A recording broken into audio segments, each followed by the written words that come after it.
Hola, ¿qué tal? Habla Paul Carrero. Bienvenidos a esta sección acerca de las damas. Importante decir que la dama es una pieza de ataque fenomenal. ¿Y por qué digo esto? Bueno, muchas veces cuando estamos atacando preferiremos mantener las damas sobre el tablero para de esa manera incrementar la peligrosidad de la partida, incrementar las chances que tenemos de obtener variantes tácticas que fulminen al oponente. Entonces, la dama siempre presente como un instrumento de ataque, como una pieza que queremos mantener cuando atacamos y una pieza que queremos eliminar cuando defendemos, ¿no? Una de las cosas más comunes que recomendamos hacer cuando el oponente se nos viene encima a matarnos es intentar cambiar las damas, y muchas veces eso puede ser útil para nosotros. Ahora, como siempre, vamos a empezar dando un vistazo a algunos patrones comunes, algunos patrones simples, sencillos, para eventualmente saltar a complicaciones, saltar a líneas algo más difíciles. Entonces, empezaremos observando algunos patrones comunes con las damas. Y bueno, tenemos nuestro primer ejemplo ahora, que es lo que se conoce como el revólver o el revólver de Alekhine. En inglés también se le llama Alekhine's Gun, y consiste en ciertamente tomar control de una columna mientras que doblamos nuestras torres y detrás ponemos a nuestra dama. Hay ciertas variantes de esto. Por supuesto, podemos tener a nuestra dama enfrente o a nuestra dama en medio de las dos torres. Normalmente, quizás lo más recomendable sea posicionar a la dama detrás de las dos torres, porque es la pieza de mayor valor. Entonces, asumiendo que fuésemos a sacrificar una pieza en la columna C, quizás tenga más sentido entregar la pieza que tiene menos valor. Perfecto. Podemos saltar ahora a nuestro siguiente ejemplo, que es prácticamente lo mismo, solamente que ahora tenemos a la dama enfrente, como mencionamos con anterioridad. Y tener a la dama enfrente pues tiene ciertas ventajas. Por supuesto que la dama es más letal que las torres en ciertas oportunidades, pero es más difícil cuando se trata de sacrificar si tenemos a la dama frente a nuestras dos torres. Esto también sumamente letal, sumamente difícil de enfrentarse como el bando defensor a este tipo de posiciones en las que nos triplican en una columna. Ya sabemos nosotros a estas alturas que es bastante fuerte simplemente doblar las torres. Ahora, triplicar sobre una columna es en esencia algo muy difícil de contrarrestar cuando nos estamos defendiendo. Entonces, importante tener en cuenta este tipo de patrones. Siguiente patrón, que es bastante común, tenemos aquí a la famosa maquinita, que consiste en posicionar al alfil y a la dama de manera que logren hacer convergencia en alguna casilla determinada del tablero. Normalmente H7, por cierto, ¿no? Es el sitio donde las maquinitas tienden a ser más efectivas, pero eso no quiere decir que no puedan hacerse en otros lugares del tablero. Quizás la maquinita más común tiene que ver con alfil en B1 o en C2 y una dama en D3 o en C2. Entonces, bueno, muchas veces en aperturas derivadas del peón de rey, sobre todo, lo que sucede es que las blancas tienden a maniobrar y a reciclar su alfil a través de algunas diagonales. Por ejemplo, podríamos hacer algo como alfil B5, alfil A4, alfil C2 en el caso de la española, o podríamos hacer algo del estilo de alfil C4, alfil B3, alfil C2 en el caso de la italiana. Y bueno, quizás algo más común en los ataques Panov contra la defensa Caro-Kann es la maniobra alfil C4, alfil A2 y alfil B1. Pero eso no quiere decir que no se vean otras aperturas. Entonces, es siempre algo a tener en cuenta cuando estamos tratando de maniobrar para incrementar la presión sobre el flanco de rey muy fuerte en muchas oportunidades, la maquinita. Podemos continuar con el siguiente patrón, que es, bueno, el derivado de posicionar lo que conocemos como un peón clavo, que es ese peón que está en sexta, generando muchísima presión sobre la posición del oponente, como es este el caso, ese peón en F6, un peón clavo que está limitado por el peón que existe en la casilla F7, pero que sin embargo nos permite tomar control de la casilla G7 y de la casilla 7. Esto nos puede llevar a, en algunas oportunidades, dar mates a través de las casillas que se debilitaron, porque bueno, jugamos G6 y como ya hemos dicho en algunas clases anteriores, cuando quiera que uno mueve un peón deja un hueco. Entonces, en este caso, el hueco está siendo explotado por la dama y por el peón de estas casillas oscuras. También, en muchas oportunidades, el peón clavo en F6, cuando hay un rey en G8, nos va a permitir no únicamente dar mates a través de las casillas oscuras, sino también dar mates a través de la octava fila, con lo que conocemos como un mate de pasillo. Y ahora, bueno, podemos seguir con nuestro siguiente ejemplo. Tenemos acá el ejemplo número 5, y esto es un patrón bastante común también, en el que usamos a nuestra dama como una especie de puente para lograr promover un peón. En este caso hacemos dama de 8, obstruimos la movilidad de la torre, lo que nos permite entonces coronar más fácilmente en E8, y por supuesto si la torre llegase a capturar en D8, pues nosotros simplemente retomamos con nuestro peón y de esa manera estaríamos coronando y ganando quizás algo de material. Esto es también bastante común cuando se trata de torres y de ciertos finales. Entonces, importante tener en cuenta este tipo de maniobras en las que usamos a la dama para generar una especie de puente que nos permita entonces promover. Perfecto, saltamos ahora a nuestro siguiente patrón, y este es bastante sencillo, lo hemos visto todos, ¿no? Quizás en otra vertiente en la que la dama, en lugar de estar en H6, está, qué sé yo, en F3 y el caballo en G5, pues nos dan mate en F7 en las aperturas con, qué sé yo, mates pastor o lo que sea. Entonces es una de las primeras cosas a las que tenemos que enfrentarnos, ¿no?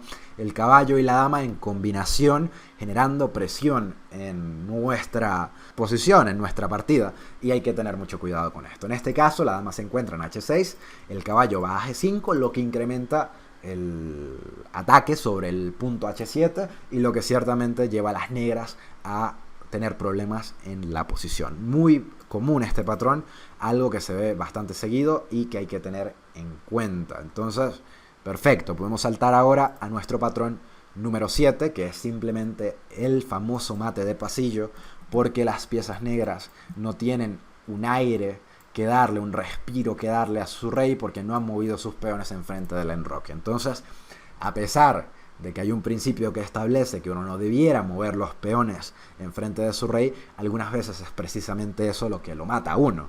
Entonces podemos ver cómo los principios, si bien son buenos cuando se trata de dar generalidades acerca de las partidas que estamos jugando, muchas veces fallan porque, bueno, no nos dan respuesta a las situaciones específicas a las que nos enfrentamos.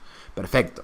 Podemos saltar ahora un poco más a complejidades y estudiar este juego entre Tarrasch y Chigorin, y vamos a ver qué fue lo que sucedió en esta partida. Estos dos jugadores, por supuesto, muy fuertes, incluso ambos tienen ciertas aperturas con sus nombres, lo que nos dice un poco acerca de lo famosos que son.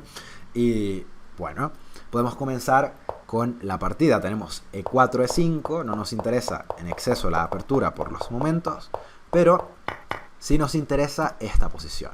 Y con esta posición sería bueno calcular qué es lo que sucede cuando las blancas deciden tomar en la casilla E5. Si puedes parar el video acá y tratar de descifrar por qué las blancas están haciendo caballo por E5, sería bastante bueno. Y por supuesto tenemos que tener muy presente el hecho de que estamos entregando la dama en D1. Entonces, si no hay una justificación para esta entrega de la dama, pues estaríamos simplemente perdiendo material y estaríamos condenados a morir en el futuro. No hay mucho que decir al respecto. Entonces, importante aquí prestar mucha atención a este sacrificio. ¿Qué es lo que decidió hacer el negro y cuál es la variante aquí, ¿no? ¿Qué pasa si el negro decide tomar en D1? Muy bien. Esperemos que ya tengas las respuestas. Perfecto, continuamos. Si alfil por D1, lo que sucedería es, muy probablemente, que podríamos continuar con la tranquila jugada caballo por F6. Caballo por F6 descubre la movilidad de nuestro alfil y nos permite entonces tomar en la casilla F7. Contra G por F6, que remueve al caballo que estaba dando jaque hace un segundo, tenemos alfil por F7, jaque, y de pronto parece que el rey está sobreviviendo. Parece que se nos puede escapar con la tranquila jugada rey F8. Sin embargo, hay que tener presente el hecho de que se viene alfil H6 con jaque y hasta ahí llega el rey negro. No hay nada que hacer, esto es mate. Entonces, evidentemente hay una línea forzada que implica que el negro no puede simplemente tomar la dama con su alfil. ¿Qué otras líneas tenemos? Bueno, quizás el negro decide aquí, sabiendo que si toma de peón va a morir, jugar rey F8, pero si juega rey F8 también hay algunas líneas forzadas que podemos nosotros ver en esta posición. Una de ellas podría ser simplemente dar jaque y contra, digamos, rey E8 se viene alfil por F7 con mate, y contra rey G8 se viene alfil por F7 con mate. Entonces el negro estaría forzado a tomar con su dama, nosotros capturaríamos con nuestro caballo, el rey negro vendría a E8 y ahora simplemente podríamos hacer la jugada caballo F6, ¿no? ¿Por qué caballo F6 en lugar de la jugada torre por D1? Que es otra posibilidad, ¿no? Bueno, porque cuando hagamos caballo F6 con jaque, lo que estamos buscando es que el negro debilite un poco más su posición, porque lo que va a suceder es que va a doblar peones y va a aislar su peón en la casilla H7, generando más problemas en su estructura de peones. Entonces, si volvemos un poco, nos daremos cuenta que después de caballo por D7, rey E8, caballo F6 jaque, G por F6 y torre por D1, las blancas tienen una ventaja bastante considerable. Tienen un peón de más, pareja de alfiles en una posición abierta y una mejor estructura de peones, lo que ciertamente les favorece. Entonces, esa es en primera instancia una de las variantes que podríamos ver en caso de que el negro decidiese tomar en D1. Por supuesto que el negro no quiere morir en ajedrez, parece que nadie quiere morir, entonces el negro decide jugar, bueno, D por E5 y cambiar un poco las circunstancias y no entrar en todo ese problemón que acabamos de mostrar. Pero ahora, por supuesto que el alfil de G4, a pesar de que está defendido, bueno, el caballo de F6 va a ser removido, vamos a ver cómo. Luego de caballo por F6, G por F6 y dama por G4, entramos en esta posición en la que las blancas acumulan ciertas ventajas. La primera ventaja tiene que ver con el hecho de que, bueno, por los momentos, al menos, las blancas tienen un peón de ventaja. Lo siguiente es que la estructura de peones se ha debilitado bastante.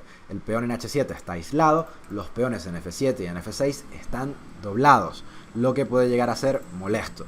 Una vez más tenemos la pareja de alfiles en una posición bastante abierta y el rey del negro se encuentra en E8 expuesto.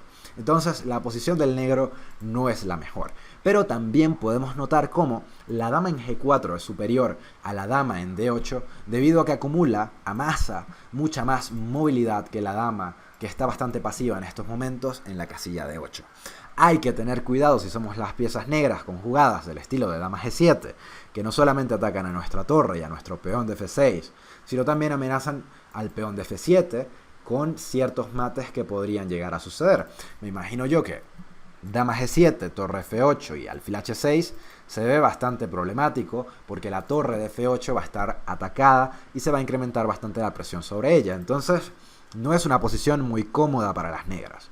Y bueno, deciden las negras entonces jugar con caballo G6. Pero ahora las blancas continúan con alfil D5, lo que les permite, bueno, ganar un tiempo sobre la torre en la casilla A8. El negro se ve forzado a moverse, tiene que hacer torre B8. Y aquí, bueno, ¿qué hacer en esta posición? Es la pregunta del millón. Porque, ok, tenemos ventaja, pero ¿cómo continuamos para tratar de materializar esta ventaja que hemos venido acumulando? Si pudieses pausar el video y tratar de ver cuál fue la línea que Tarrasch decidió seguir en esta posición, sería muy bueno. Date algún tiempo y pensar, ¿no? Bueno, continuamos aquí. Resulta ser que hay algo muy importante en esta posición. El rey en la casilla E8 se encuentra en el centro. Y eso suena un poco tautológico porque ya lo dijimos, era un pelín redundante. Pero es sumamente importante. Cuando un rey se encuentra en el centro, lo que el principio establece, que es siempre una buena brújula para tratar de orientarnos y para tratar de dar algo de norte a nuestras posiciones, pues el principio establece que tenemos que abrir la posición. ¿Por qué abrimos la posición cuando el rey del oponente se encuentra en el centro? Pues por razones bastante obvias. Mientras que más líneas abiertas hayan sobre ese rey, más ataque o más posibilidades de llevar a cabo tácticas sobre ese rey y más complicado el trabajo del bando defensor. Entonces, esto ciertamente nos puede llevar a ventajas muy importantes. Y por supuesto, Paul Morphy, un gran jugador estadounidense de hace muchísimo tiempo, fue uno de los padres de traer más piezas hacia el ataque, algo que nunca podemos olvidar, traer tantas piezas como sean posibles hacia el ataque. Bueno, nos recomendaría quizás en esta oportunidad la jugada F4. F4 tiene varias ventajas. La primera es que, por supuesto, estamos tratando de abrir la posición del rey enemigo en E8, y no solamente eso, estamos abriendo la columna F, lo que permitiría que nuestra torre se incorpore al juego. También jugando F4, pues quizás en algún punto, una vez que las negras tomen en F4, nosotros podríamos capturar, quizás con nuestro alfil, desarrollando un poco. Entonces, la posición del negro no se ve para nada prometedora, hay bastante presión. Y por supuesto que la torre desde F1 en conjunto con el alfil de D5 generan cierta presión, cierta incomodidad sobre el punto F7 que hay que tener siempre muy en cuenta. Entonces, F4 jugada por parte de Tarrasch, bastante inteligente, bastante emocionante. C6 por parte de las negras, realmente una jugada desesperada, no tiene demasiado sentido. Quizás lo que Chigorin quiere hacer es que una vez que tomemos en C6 con jaque y las negras muevan su rey, poder hacer dama C7, atacar al alfil y quizás con eso ganar algún tiempo, pero eso no tiene demasiado sentido, no tiene mucha lógica y bueno, la posición ya es bastante desesperada. Quizás en ajedrez muchas veces hay puntos de no retorno en el que, bueno, ya la posición está tan condenada, tan caída, tan llevada, tan destruida, que, bueno, no tenemos muchas opciones lógicas para continuar defendiendo, o al menos no muchas opciones prometedoras. C6 quizás patadas de ahogado, como diríamos en mi país, pataleo de ahogado, que intenta buscar algo de supervivencia, pero que quizás no lo consiga. Entonces, alfil por C6 se viene con jaque, rey E7, y ahora tranquilamente alfil D5 por parte del blanco, que simplemente vuelve a la posición en la que estaba, ahora con otro peón de ventaja. Sin embargo, no todo está dicho, todavía hay que matar a ese rey N7, o hay que hacer algo al respecto, porque el tipo no se va a rendir porque sí, y esto es algo que yo siempre digo a mis estudiantes, el tipo no se va a rendir. Él se va a sentar ahí y no se va a rendir. Nos toca a nosotros demostrar sobre el tablero que, bueno, efectivamente le vamos a ganar y que lo vamos a destruir. Pero él no se va a rendir. Él no va a decir, oh, sí, mira cómo tiene la pareja de alfiles en esta posición, mejor me rindo. Normalmente no es el caso. Y si se rinde, bien, por supuesto, no hay que malinterpretarlo. Cualquier cosa que el oponente haga para facilitar nuestra posición o para hacer nuestra vida más fácil en el ajedrez, bienvenido sea. Pero el tipo no se va a rendir, el tipo va a continuar. Entonces, B4 de las negras, de nuevo, no hay mucho que hacer. F por E5 abre la columna, genera presión ahora no solo sobre el punto F7, sino que el punto F6 se convierte también en un sitio sobre el que podemos incrementar la presión en el futuro. Dama B6 se viene con jaque, a lo que contestamos tranquilamente con rey H1. Aquí no pasó nada. El rey se va para H1 y ahí no hay nadie que pueda venir a atacarle. Entonces, finalmente las negras toman N5, deciden hacerlo de caballo. Por supuesto, tomar de peón, pues tiene el gran inconveniente de que la torre entra por F7 con jaque y ese rey N7 no se ve muy bien. Entonces, hay que tomar de caballo, pero aquí podemos continuar incrementando la presión y hacer la tranquila jugada dama H5. Tenemos ataque sobre el punto de F7 y si el caballo de 5 fuese removido en algún punto, ese rey N7 no se vería muy bien. Podemos observar como en la medida en la que el blanco ha logrado abrir la posición, el rey N7 efectivamente se encuentra en mayores problemas, en mayores dificultades. Caballo G6 por parte de las negras trata de defender y ahora aquí una jugada que me gusta mucho y que si puedes pausar el video y tratar de conseguirla sería bastante bueno. 1, 2, 3, volvemos. Y la jugada es torre por F6. ¿Qué jugada? ¿Por qué? Bueno, lo que hacemos ahora es extracción, un motivo táctico en el ajedrez muy importante. La dama no puede tomar sobre F6 porque se viene alfil G5, lo que clava a la dama y le da material al blanco muy fácilmente. Entonces, la única jugada factible para el negro en esta posición parece ser rey por F6. Pero ahora el rey en F6 pues no se ve muy bien, se ve bastante en problemas y ahora tenemos alfil G5 con jaque.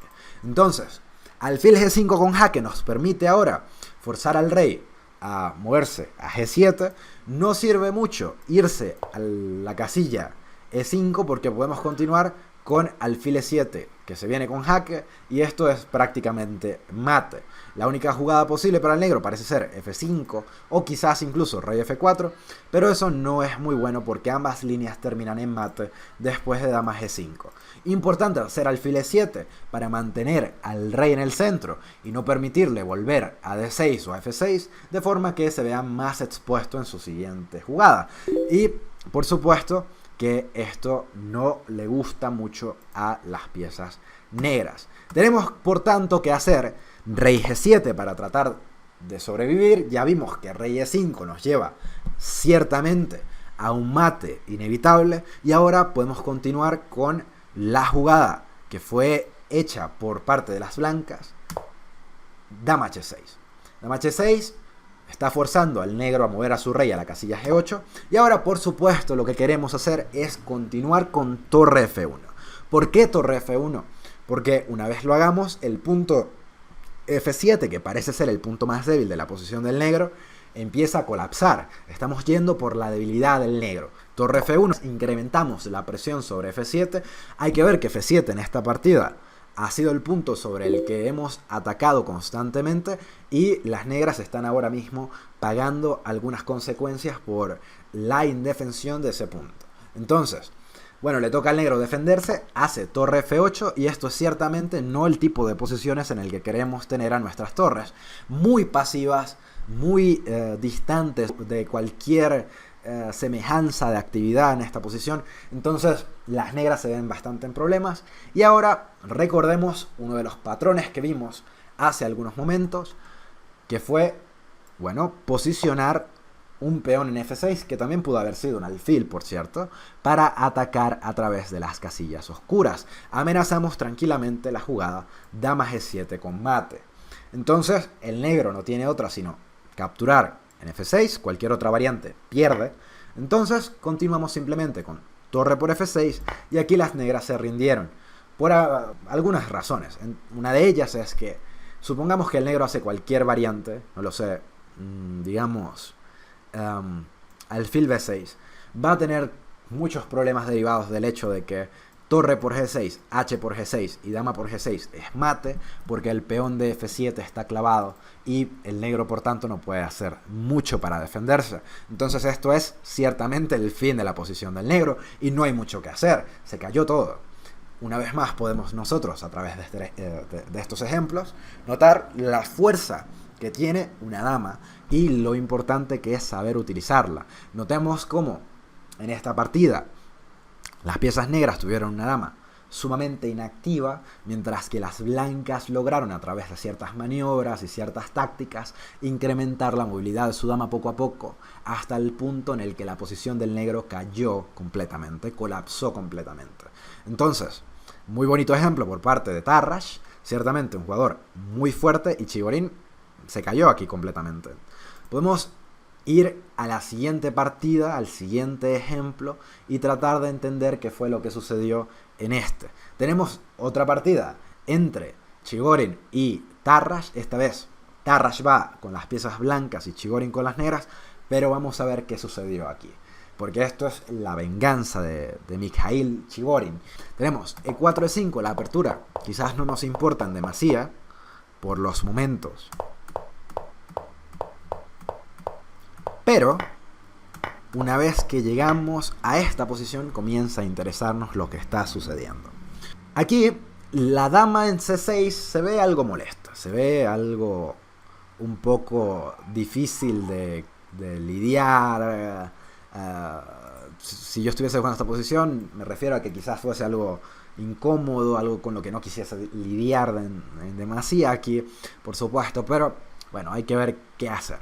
Por supuesto que el negro está ganando al menos algo de desarrollo en compensación por el hecho de que está perdiendo un peón en C6. Y continúa tranquilamente con la jugada enroque corto. Contra enroque corto el blanco continúa con caballo F5, una jugada muy natural en las españolas y en el peón de rey. Es quizás bueno remarcar el hecho de que en posiciones en las que hay enroques cortos, normalmente la mejor casilla para posicionar un caballo cuando uno es las piezas blancas es F5, y la mejor casilla para posicionar un caballo cuando uno es las piezas negras vendría siendo F4, porque desde esa casilla el caballo toma ciertamente muchísima movilidad y muchísima fuerza. Entonces no es poco común observar líneas, no únicamente en la española, sino también, digamos, en la italiana, en las que el blanco dedica un montón de tiempos a llevar su caballo a la casilla F5. Por ejemplo, cuando jugamos el yuco pianísimo, el juego muy suave, el juego muy lento, que es una apertura bastante común, una de las cosas que las blancas llevan a cabo es caballo D2, caballo F1, caballo G3, caballo F5. Y algo parecido sucede cuando uno juega la española. Entonces es de notar que muchas veces vamos a ser capaces de entregar un montón de tiempo para llegar a la casilla deseada y tratar de incrementar nuestra movilidad. Ahora, caballo C5, maniobra, intentando tomar el peón de D3 por los momentos, generando presión. D4 por parte de las blancas, estamos forzando al caballo negro a moverse. Caballo 6 parece la mejor línea y ahora el blanco decide tomar en E5. Importante no simplemente capturar en E5 de peón, porque quizás eso permite que las blancas capturen con su caballo en E5 y ahí sí estamos ganando un montón de material, ¿no? Tenemos que las blancas bajo esas circunstancias que acabo de mencionar pues tendrían al menos 2 peones de ventaja, y eso es bastante, eso no es poco. Por supuesto que las negras han intentado compensar por el peón de desventaja que tienen por el hecho de que, bueno, han mantenido la pareja de alfiles, y la pareja de alfiles es sumamente relevante. En la medida en la que uno se vuelve mejor jugador, normalmente le presta más atención a mantener la pareja de alfiles porque se vuelve una herramienta, un arma muy potente. Entonces, bueno, en este caso, sin embargo, Chigorin decidió que la pareja de alfiles no compensaba por 2 peones y que lo más sano, lo más lógico era tomar ahora en F3. Tomando en F3 lo que consigue es doblar los peones del blanco y ahora, bueno, genera varias islas de peones. No olvidemos que es una isla de peones, una agrupación de peones que están conectados, ¿no? Por ejemplo, en esta posición, luego de la jugada de por E5, notaremos como el blanco tiene 3 islas de peones, es decir, 3 grupos de peones que están, digámoslo así, un poco aislados y no comunicados entre ellos. Generalmente hablando, uno va a tratar de mantener su posición con la menor cantidad de islas de peones que pueda, para de esa manera no tener que preocuparse en demasía porque sus peones se van a caer. Pero bueno, ahora, aquí en esta posición, el blanco decide continuar con la jugada rey H1. Y rey H1 quizás es algo de profilaxis. Nosotros dijimos en algún punto cuando estuvimos estudiando los reyes que este tipo de posiciones en las que existen peones doblados en F y el rey se enroca hacia el flanco de rey no son necesariamente malas, sino que a veces pueden ser útiles porque podríamos nosotros, a través de este tipo de maniobras, digamos, rey H1 seguido de torre G1, generar ataques por la columna G que pueden ser bastante molestas para nuestro oponente. Entonces, rey H1, algo de profilaxis, quizás incluso algo de ataque que podría suscitarse en este tipo de posiciones. Y ahora hay que tener cuidado porque el peón de F2 también podría caer, ¿no? Es decir, no podemos a diestra y siniestra simplemente hacer torre G1, porque entonces se viene quizás en algún punto alfil por F2. Siempre hay que mantener un ojo con esto. Existe un problema una vez que juguemos rey H1, sin embargo, y es que ahora nuestro rey no está en G1 defendiendo a nuestra torre de F1. Y lo que pasa con eso es que, bueno, si le sumamos el hecho de que el peón de F3 no está muy defendido, que digamos, pues esto da lugar a lo que conocemos en ajedrez como una infiltración de la dama. Y llamamos a una infiltración de la dama, o a infiltrarse con la dama, esencialmente llevar a nuestra dama al territorio adversario de una manera muy molesta. Es decir, pasarnos, casi como un término de espionaje, ¿no? Un espía se infiltra en la posición del oponente. Entonces, de eso se trata, infiltrarse con la dama, que vendría siendo en este caso ser la jugada dama de 3, que toca la torre de F1, que toca al peón de F3 y es bastante molesto. Alfil E3 se juega por parte de las blancas. ¿Por qué? Bueno, jugando alfil E3 evitamos dama por F3 y a la vez hacemos que la torre de A1 se conecte con la torre de F1, lo que nos lleva a tratar de terminar nuestro desarrollo. Pero el negro tiene otras ideas. El negro quiere continuar infiltrando a su dama en esta posición. Dama E2. Muy fuerte. Notemos cómo la dama en C6 pues no se ve particularmente bien posicionada. Caballo H4 por parte de las blancas intenta defender sobre F3, pero el negro continúa tranquilamente con alfil por E3. Ha logrado desviar al caballo de su rol ofensivo en F5. Peón por y dama por E3. Recobramos el peón que teníamos de desventaja un segundo atrás. Dama C4 por parte de las blancas trata de reposicionar la dama. Torre F de 8 intenta tomar control de la columna, bastante importante. Hay solamente una columna abierta en esta posición. Recordemos lo que dijimos con anterioridad respecto a las columnas abiertas, semiabiertas, cerradas y semicerradas.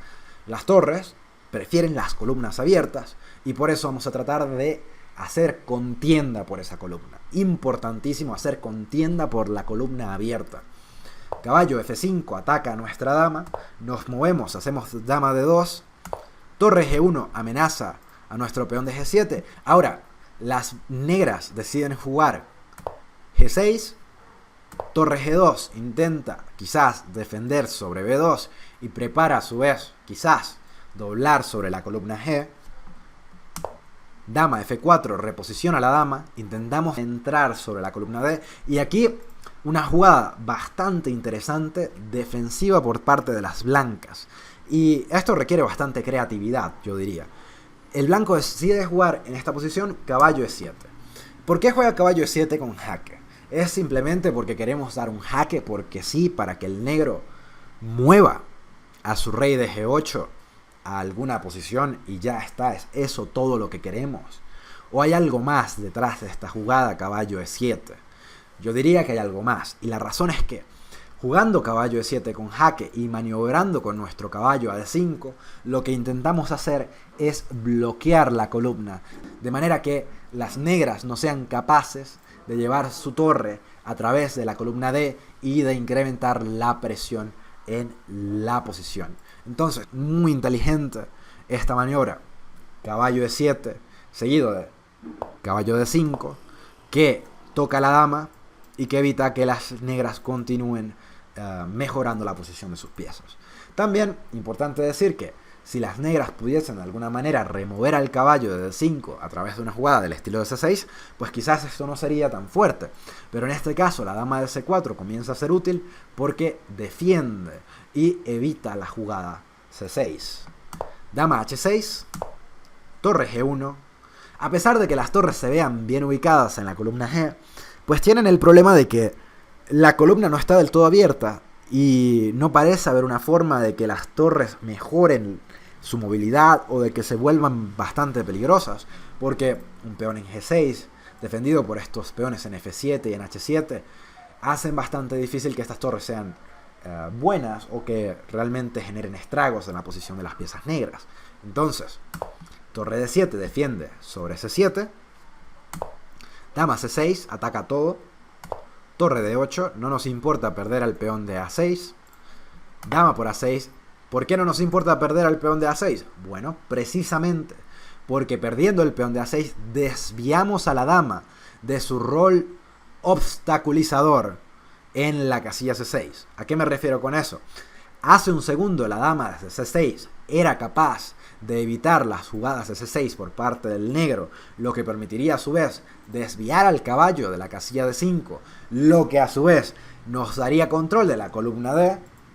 Y ahora, bueno, con la dama en A6 podemos hacer torre D6 intermedia, lo que fuerza a la dama a moverse y permite la jugada C6. Buenísimo. Sensacional. Dama E2, rey H8, profilaxis. Dama E3, intenta cambiar damas, transicionar al final, pero las negras no quieren saber nada de eso y deciden jugar G5. Dama E1, F6. Mantiene bastante sólidos los peones en el flanco de rey, limitando la movilidad de las piezas blancas. Porque cuando uno ve las piezas blancas se da cuenta de que su movilidad no está del todo en una posición óptima, ¿no? Vamos a notar que van a tener problemas las piezas blancas muy pronto. Torre F2, C6 finalmente forzando al caballo a moverse. Caballo E3, hay que tener cuidado con jugadas del estilo de caballo F5, pero ahora notemos algo. En esta posición, las blancas tienen un montón de piezas en el flanco de rey, lo que imposibilita o dificulta al menos aquellos posibles ataques que las negras puedan llevar a cabo a través del flanco de rey. Es decir, a pesar de que el flanco de rey parezca peligroso, ¿no?, superficialmente, en realidad es bastante difícil para las piezas negras consolidar un ataque en el flanco de rey. Lo que lleva ahora a las negras a decidir maniobrar y cambiar el objetivo de su ataque.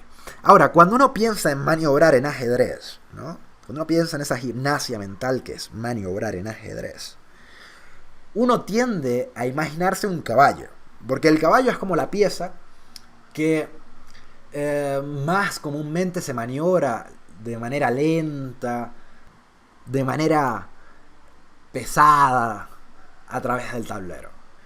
Pero rara vez piensa uno en maniobras largas con la dama. Y esto es una de las razones por las que he seleccionado esta partida. Porque el negro va ahora, en esta posición, a decidir cambiar su juego. Ya no va a ir hacia el flanco de rey, va a intentar atacar al flanco de dama, donde las piezas blancas se van a ver insuficientes para defender la posición. Y vamos a notar cómo quizás ahora, si lográsemos atacar a estos peones y crear debilidades en el flanco de dama, tendríamos algo con lo que jugar en el futuro. El negro decide hacer dama H5, caballo G2, torre D3, ataca sobre F3 y ahora torre F1. Ahora, las negras en vista de esto deciden jugar dama F7, B4 por parte de las blancas y ahora, ¿cómo continuar? ¿Qué piensas, no? ¿Cómo seguir en esta posición? La idea de las negras es fenomenal. B4 quizás debilita la posición de las piezas blancas y permite que el negro tenga ahora una casilla débil sobre la que ubicar a su dama. Y esa casilla débil es C4, porque el peón de C3 se va a consolidar como lo que conocemos como un peón retrasado, ¿no? Un peón retrasado, aquel peón que se encuentra por detrás de los peones aledaños, que no puede ser defendido por peones amigos, ¿no?, y que precisamente se constituye como debilidad porque se puede incrementar a través del uso de nuestras piezas la presión sobre ese peón. Entonces C3, no muy convincente para las blancas en esta posición. C3 posiblemente una debilidad a explotar. Y ahora la maniobra de las negras tiene que ver con jugar dama A7, dama A6, dama C4 y por supuesto jugar sobre el punto C3. Vamos a ver. Dama A7, una muy bonita maniobra. Notemos cómo el negro maniobra lentamente para mejorar la posición de su dama. Dama C1 por parte de las blancas. Podríamos pensar inclusive acerca de jugadas del estilo de dama A3, pero el negro quiere jugar con dama A6. Dama C2, dama C4. Ahora, el blanco adopta una posición muy pasiva. He ahí el problema de los peones retrasados, por cierto. Podríamos considerar inclusive al peón de F3 como un peón retrasado. Y es que, bueno, como no tenemos peones para defender a nuestro peón retrasado, nos toca defender con piezas. Y uno no quiere que sus piezas estén pasivamente defendiendo peones. Uno quiere que sus piezas estén activas, haciendo algo más. Entonces, torre C1, y aquí excepcional sacrificio. Torre por C3. Dama por C3. Dama por C3. Torre por C3. Por cierto, después de dama por C3, las blancas se rindieron. Se viene ahora la jugada torre de 1 con jaque. Caballo E1 para intentar defender, porque de otra manera sería mate de pasillo. Torre por E1. Torre F1 por supuesto que pierde. Y la jugada es rey G2. Contra rey G2 introducimos nuestro caballo a través de F4. El rey tiene que moverse. Rey G3. Torre G1. Torre G2. Y torre por G2. Y eso, mis amigos, es jaque mate. Y el final de la partida para las piezas blancas. Muy bien ejecutado por parte de Chigorin, que en esta se está vengando un poco del capítulo anterior, ¿no? Y utiliza también muy efectivamente su dama para destruir la posición de Sigbert Tarrasch y ganar esta partida. Muy bien ejecutado, perfecto. Podemos saltar ahora a nuestro siguiente ejemplo. Y este quizás es uno de mis ejemplos favoritos de todos los tiempos. Quizás una de mis partidas favoritas de todos los tiempos. Bueno, esto es una partida entre Bogolyubov y Jacques Mieses. Ahora, bueno, para entender un poco el carácter de Bogolyubov, podemos usar una de sus citas mejor conocidas, que es: cuando juego con las piezas blancas, gano porque soy las piezas blancas, y cuando juego con las piezas negras, gano porque soy Bogolyubov. Entonces, Bogolyubov es un jugador ciertamente muy interesante, quizás a veces no muy popular, ¿no? En estos días del internet y del ajedrez por computadora y lo que sea, pues la gente está muy pendiente de Carlsen, de Nakamura, de Caruana, de, bueno, infinidad de jugadores, Wesley So y para usted de contar, pero en su momento Bogolyubov era sumamente fuerte y un jugador que vale la pena retomar y que vale la pena estudiar. Notemos cómo estamos estudiando un poco lo clásico aquí, ¿no? Un poco no yendo a juegos tan modernos, sino estudiando un poco de los juegos más antiguos, que ciertamente son interesantes. Ahora, D4, F5 no nos interesa en demasiada la apertura, tenemos una holandesa. Ahora esta holandesa se convierte en una especie de, bueno, posición en la que tenemos un muro de piedra. Alfil D6, C4, C6, caballo C3. No nos interesa esto demasiado. Y aquí esto comienza a interesarnos, en esta posición. Ok, una de las cosas comunes que vamos a notar cuando nos juguemos contra la holandesa es que, bueno, el negro ha posicionado sus peones centrales en D5, C6, E6 y F5. Y, bueno, hay algo característico de todo esto, que es que todos esos peones están en casillas claras, en casillas blancas. Lo que hace que nuestro alfil de casillas blancas, si somos las piezas negras, sea bastante malo, mientras que nuestro alfil de casillas negras sea bastante bueno, porque puede maniobrar libremente a través de las casillas que no están tomadas por sus propios peones. Ahora, habiendo dicho eso, las blancas, y esto no parece descabellado, podrían continuar con jugadas del estilo de alfil F4. ¿Por qué? Bueno, lo que queremos hacer es remover el alfil bueno de las negras y mantener a las negras con su alfil malo, que es ese alfil de C8. Es muy común en la holandesa entonces que juguemos con alfil F4 o, en su defecto, en muchas oportunidades, con B3 seguido de alfil A3 para intentar cambiar los alfiles. Por supuesto que esto hay que prepararlo un poco. Puede ser B3 A4, de manera que la torre defienda al alfil una vez que vaya hacia A3, o puede ser, bueno, B3 seguido de alfil A3 una vez que, bueno, el caballo se encuentra en B1. Por supuesto, cuando no hayamos desarrollado nuestro caballo hacia C3 o hacia D2 o lo que sea, de esa forma podemos con nuestro alfil ir a A3 y proponer el cambio de los alfiles.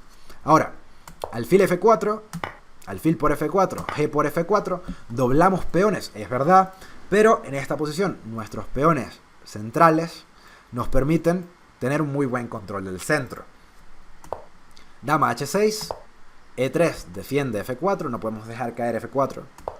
Caballo F6, caballo E5, caballo D7, el negro quizás no consigue muy buenas jugadas en estos momentos. Torre G1 y de nuevo intentamos tomar posesión de la columna G, dado que el peón de G2 ha sido removido, en este caso se ha llevado a la casilla F4. Caballo por E5, D por E5, caballo por C3 y B por C3. Y tenemos ahora un montón de peones doblados en esta posición. Tenemos en realidad 1, 2, 3, 4, 5, 6 peones doblados y otros 2 peones aislados. No hemos estudiado estos peones por los momentos, pero de nuevo utilizar aquella cosa que solía decir uno de mis amigos del ajedrez, que es que en la medida en la que nuestros peones se asemejan más a la dentadura de una vieja, nos metemos en mayores complicaciones y muchas veces en mayores problemas, ¿no? Hay que tener mucho cuidado. Si vamos a hablar nuestros peones, tiene que haber compensación o tiene que haber una justificación. Cuando quiera que hacemos algo que en teoría va en contra de los principios o que debiera ser considerado como antiposicional, ¿no?, debemos tener una buena justificación, porque de otra manera, en casi todos los casos, estamos incurriendo en errores. Entonces, alfil de 7 por parte de las negras, ¿cuál es la justificación de los peones doblados en este caso? Que por cierto, los vamos a estudiar de nuevo mucho más a profundidad en capítulos posteriores, cuando hablemos de estructuras de peones. Bueno, la compensación que tenemos es que nuestros peones doblados están en el centro, lo que nos permite ganar algo de espacio. Entonces, ahora, notemos algo bueno aquí, o algo relevante. De nuevo, los peones negros se encuentran en casillas blancas, ¿no? Y eso quiere decir que las casillas negras, las casillas oscuras, no están muy bien defendidas por parte del negro. Una dama es la combinación de una torre y un alfil. Y si un alfil prefiere las diagonales que estén abiertas para poder maniobrar, pues muchas oportunidades tiene sentido posicionar a nuestra dama en esas diagonales abiertas que nos permitan obtener mayor movilidad. Tiene sentido, por tanto, en posiciones en las que tengamos alfil de un color, muchas veces, posicionar a nuestra dama en el otro color, de manera que logremos tener control de las diagonales sobre las que nuestro alfil no tiene control. Pero aparte de eso, bueno, en este caso, esas diagonales no están muy bien protegidas por parte del negro, lo que podría significar que el blanco tiene chances de mover su dama y de incrementar su movilidad a través de las casillas oscuras. Entonces, torre A D1, B5, dama B2, empezamos a tratar de ubicar a nuestra dama en casillas oscuras para mejorar su movilidad. Enroque, dama A3, torre D7, este alfil en D7 muy triste. Por cierto, importante también remarcar el hecho de que el nombre de este capítulo es Cuando una dama es más valiosa que todos los tipos malos sobre el tablero, ¿no? Y vamos a ver por qué. C por B5 desdobla los peones, C por B5 y ahora dama A6. Y quizás este sea un muy buen momento para detenerse, sentarse y pensar un rato acerca de cuál es la mejor continuación para las piezas blancas una vez las negras han jugado dama H5. Sería bueno que te des unos minutos y que trates de conseguir la resolución a esta posición. Bueno, habiendo dicho eso, podemos saltar a hablar un poco de esta posición para descomponer, para romper un poco lo que está sucediendo, ¿no? Bueno, ¿qué tenemos? Una dama en A6 que, a pesar de que se encuentra en el flanco de dama, tiene ojitos sobre el flanco de rey. En una posición en la que este peón de E6 no existiera, quizás podríamos nosotros maniobrar con nuestra dama y llevarla hacia el flanco de rey. Ok, tenemos rayos X, en este caso, sobre el punto G7. Interesante. Tenemos a su vez un alfil en G2 que limita la movilidad de nuestra torre. Quizás podamos deshacernos de ese alfil en algún punto para mejorar las condiciones de nuestra torre. El rey en G8 no tiene muchos defensores a su alrededor, únicamente la dama. Y de pronto se empieza a gestar, una vez que comprendemos estas circunstancias, algunos ataques, ¿no? Algunas líneas medio truculentas. Y podemos comenzar a pensar acerca de las repercusiones de hacer jugadas del estilo de alfil por D5. Buenísimo. ¿Por qué alfil por D5? Bueno, las piezas del negro dentro de este cuadrado no se ven muy activas. Y ahora vamos a ver cuál es la continuación por parte del blanco. E por D5. Y ahora tranquilamente con las piezas blancas podemos continuar con torre por G7. Buenísimo. Espectacular. ¿Por qué? Bueno, haciendo eso removemos al peón que defendía el rey en G8 y a su vez permitimos que la torre de G1 esté entrando ahora con jaque. Es decir, una vez que el negro captura en G7, se viene dama F6 con jaque, rey G8 única y torre G1 con jaque. ¿Pero qué pasa con este jaque? Bueno, las negras tienen un par de formas de defender. Pueden jugar dama G4 o pueden jugar dama G6. El negro en esta oportunidad decide jugar dama G4 para obstaculizar el movimiento de la torre y evitar los mates.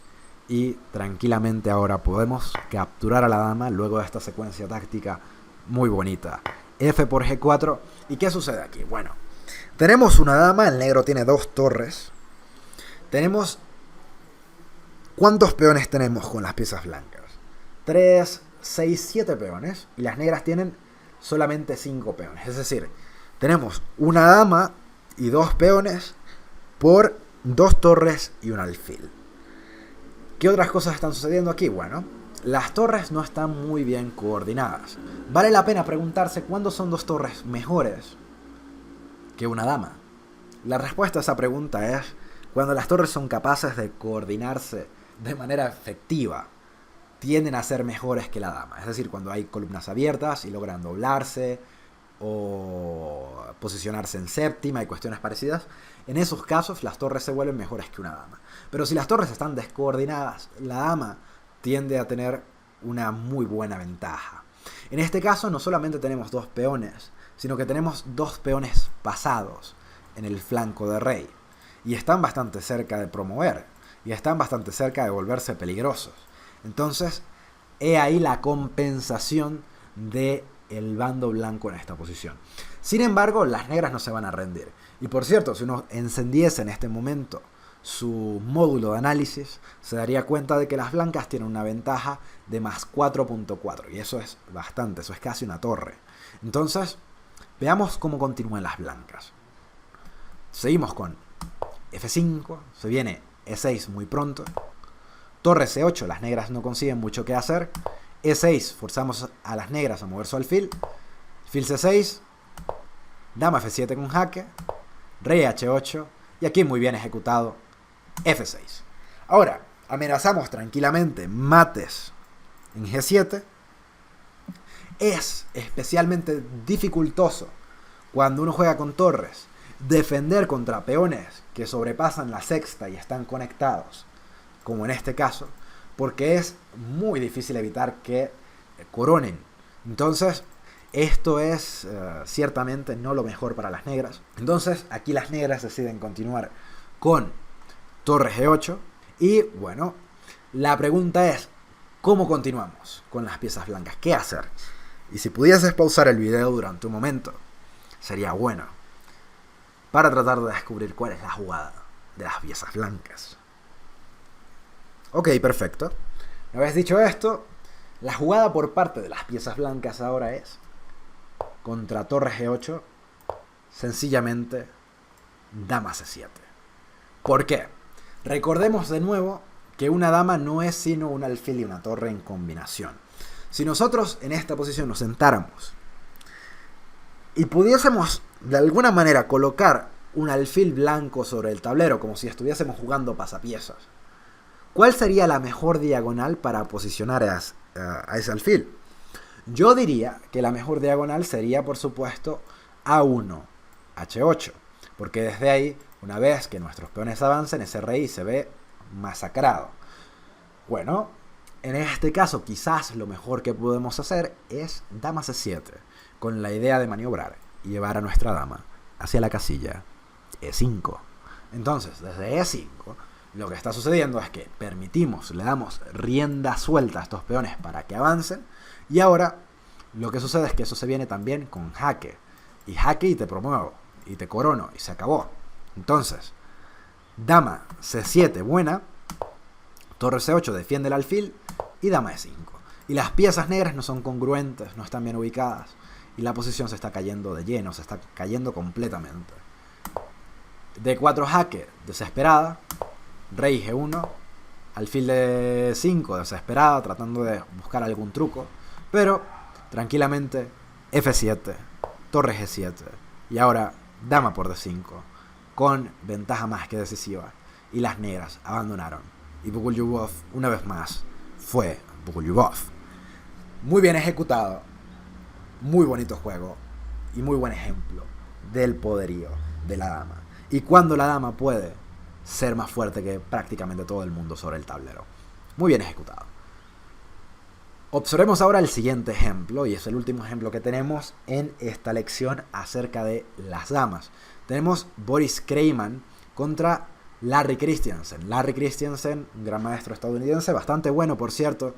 Ha escrito algunos libros que ciertamente son remarcables.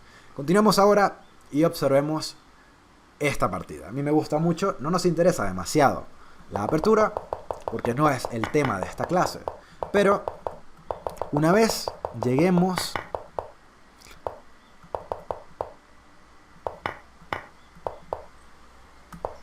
a esta posición, nos comienza a interesar lo que está sucediendo.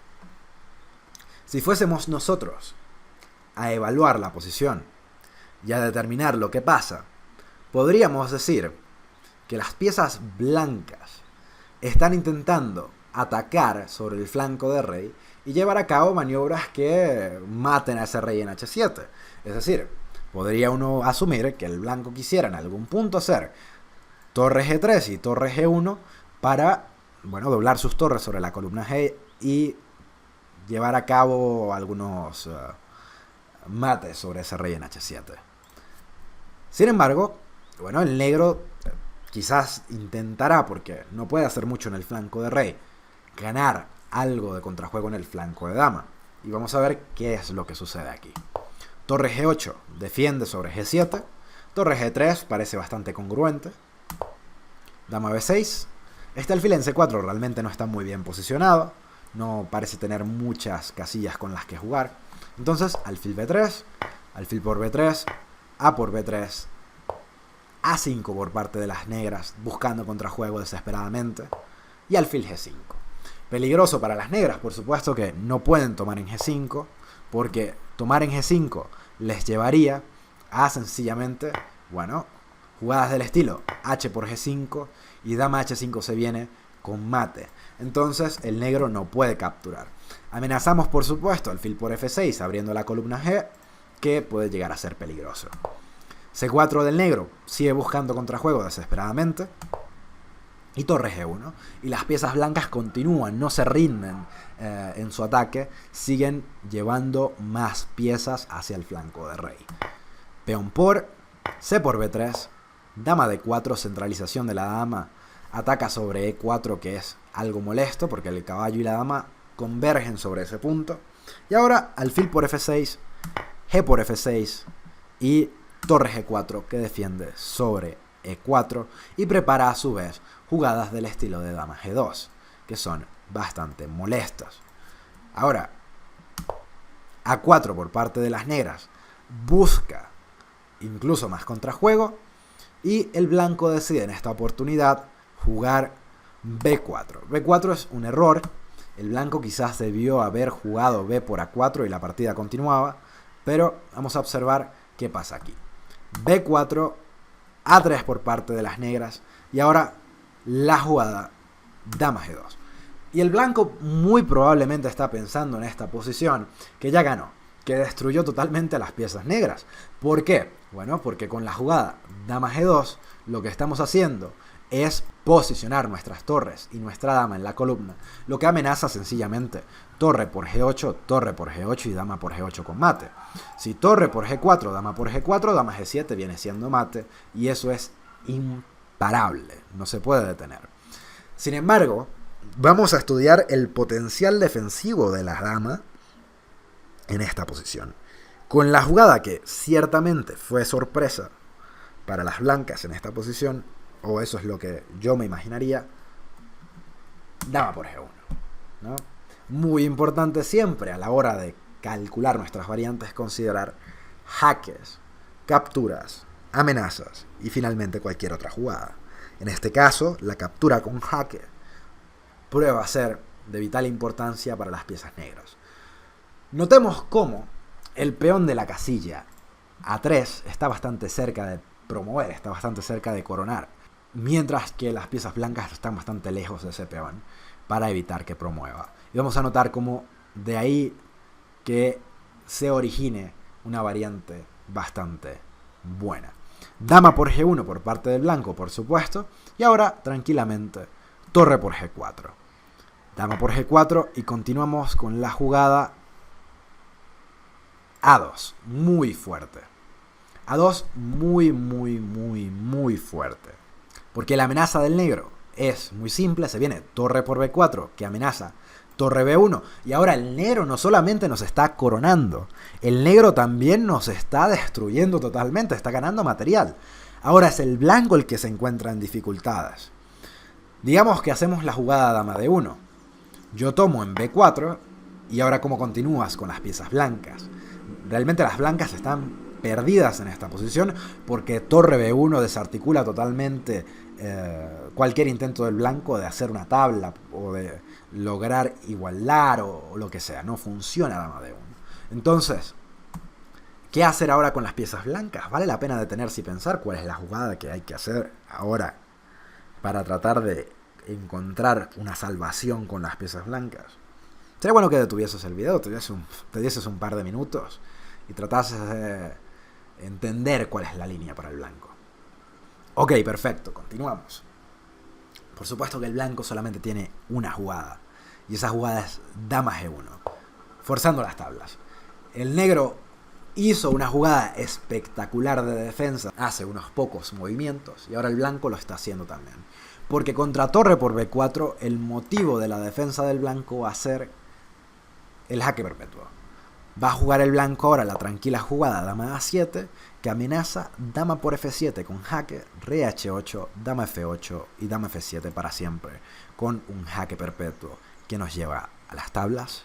Pero, si el negro en este caso decide defenderse y hacer rey G7 para no caer en eso, pues capturamos al peón de A2 y tenemos ventaja con las piezas blancas. Entonces el negro debe en esta oportunidad quizás intentar coronar, torre B1, rey G2.